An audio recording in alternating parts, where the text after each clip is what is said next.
Hello everyone and welcome back to Fact Friday, your one-stop shop for all your facts on Friday. I'm Jamie Watt. And I'm Frank Mayers. We are coming to you from the student newsroom here at De Anza College on the second to last week of the spring quarter. Today we'll bring you campus highlights, student achievements, celebrations, and a look ahead at what's happening during the final week of the spring quarter. Time flies when there are deadlines. Yeah, but slightly less when you're waiting for grades. Anyway, let's start with a look back at this week's events. Yesterday, June 18th, students, faculty, and staff gathered in the Media and Learning Centers of Quad for De Anza's Juneteenth celebration.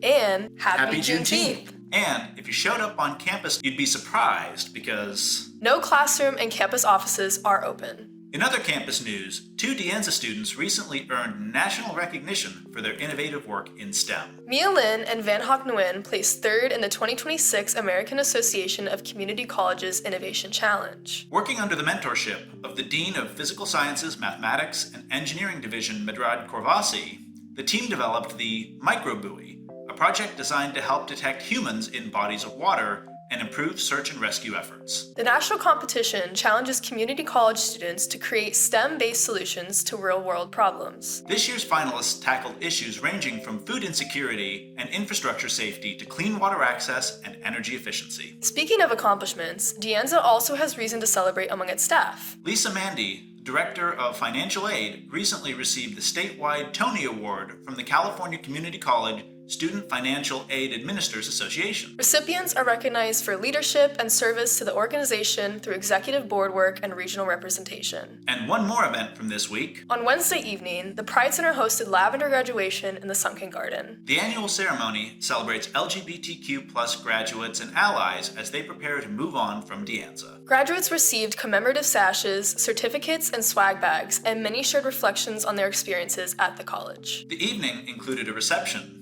the graduation ceremony itself, and a community celebration afterward. Let's take a look. Bonus points if you spot me. My relationship with the Pride Center goes very far. I've been invited to facilitate healthy relationship workshops for the Pride Center, and now it's a little bit different. I get to show up and do a little job for them. My favorite part is how welcoming everyone is. I think coming into the Pride Center, it's like seeing my own friends, especially because I see so many of the folks out in community or out at the LGBTQ space where I work too.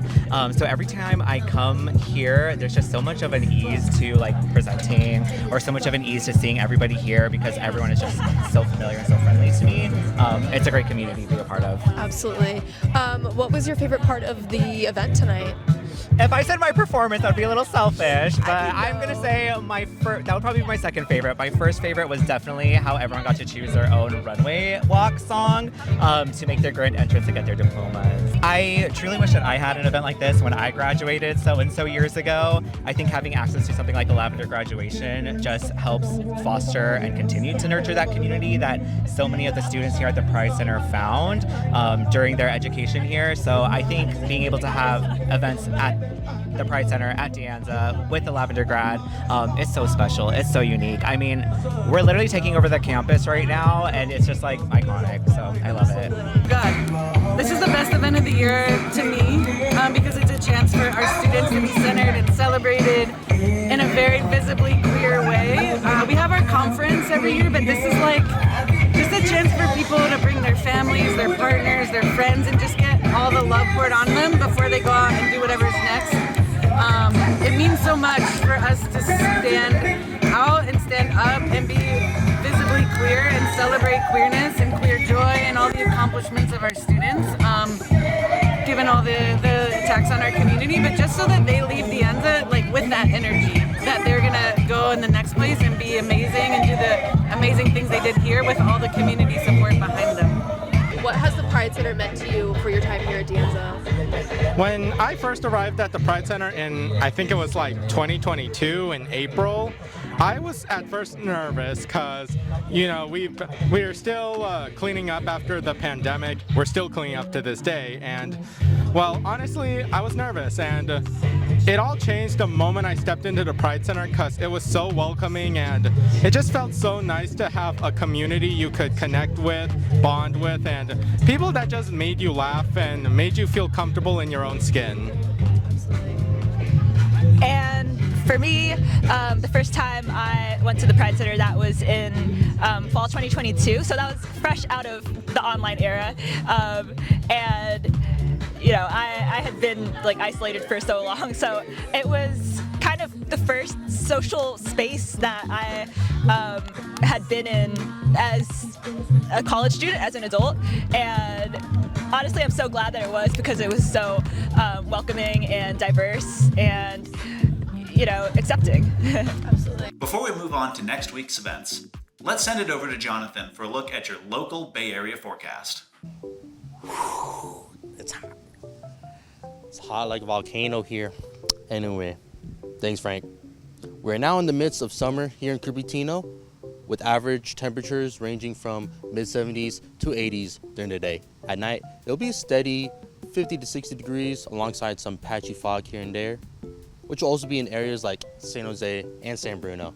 There will be an above average pollen allergen rate in grass, olive, and juniper for the next few days. We're moving on to the rest of the Bay Area, which is just as mild to high in temperature like Cupertino, with the usual exceptions of the peninsula area getting as high as mid-60s to low 70s, namely San Francisco, Berkeley, and San Bruno. Areas that are typically warmer than Cupertino have the same range of temperatures compared to Cupertino this week. As fog reaches other areas in the Bay, so does a widespread amount in Santa Rosa, albeit momentarily throughout the week. Clouds will mainly appear in the peninsula area and at night from today up until Sunday. Wind speeds will peak at 10 to 15 miles per hour, heading from northwest, occasionally from southwest. And wind gusts will get as high as 15 to 20 miles per hour. That's it for this week's forecast. Tune in to next Fact Friday for the last forecast this quarter. Back to you, Frank. Thank you, Jonathan. Now, let's look ahead to what's coming up next week. Graduation week is officially here. The 59th annual commencement ceremony will take place next Saturday, June 27th, from 9 to 10:30 a.m. at the stadium and track. Campus doors open at 7 a.m., and students do not need to sign up separately to participate in the ceremony. However, graduates must submit their degree applications by Friday, June 26th, in order to have their degrees awarded for the spring quarter. And guess what? Guests don't need tickets, and there's no limit to the number of family members and friends graduates may invite. Just remember that seating is first come, first served. So maybe don't show up at 9:01 and expect front row seats. Exactly. A bold strategy. Let's see how it plays out for them. You can also send congratulation messages to graduates through the Congratulations Graduates section on the college website. Before commencement, another graduation celebration is taking place on campus. The 2026 Latinx Graduation and Recognition Ceremony will be held Tuesday, June 23rd from 6 to 8 p.m. on the football field. The tradition began in 1993 and recognizes the accomplishments of Latinx students at De Anza College. The evening will feature a student processional accompanied by Afro-Brazilian percussion and dancing by sambada. And the celebration will conclude with a performance by Mariachi Guadalajara. Students participating should remember to check in before 5:30 p.m. to prepare for the ceremony. And another guess what? Guests don't need tickets, parking is free across campus, and seating is first come, first served. And now, let's move on from celebrations to technology. Next Wednesday, June 24th, Norman Weeks, founder of AI for Brothers and Sisters, will present an introductory program on artificial intelligence. The event will take place from 4:30 to 6 p.m. at the Dr. Martin Luther King Jr. Library. The presentation will explore AI through the Sankofa principle of learning from the past to move forward. Admission is free, but registration is encouraged through the San Jose Public Library website. Also happening next Thursday morning, June 25th, is the Autotech Breakfast. The event will run from 8:30 to 10:30 a.m. in conference rooms A and B. Breakfast and automobiles. Two things that usually don't happen at the same table. And later that day, the nursing pinning ceremony will take place at 4 p.m. in the Visual and Performing Arts Center. The ceremony recognizes nursing graduates as they complete an important milestone in their educational journey. And with that, thank you for tuning in. This is Jamie Watt. And this is Frank Mayers covering the latest news here at De Anza. Stay tuned for our Fact Friday grand finale next week. But don't get too excited too soon, Frank. Finals are coming up next week. Thanks for reminding me, Jamie. Too many celebrations recently. Good luck to everyone taking finals next week. Remember to get 8 hours of sleep and stay hydrated. And please, don't try to cram an entire quarter's worth of material in the night before.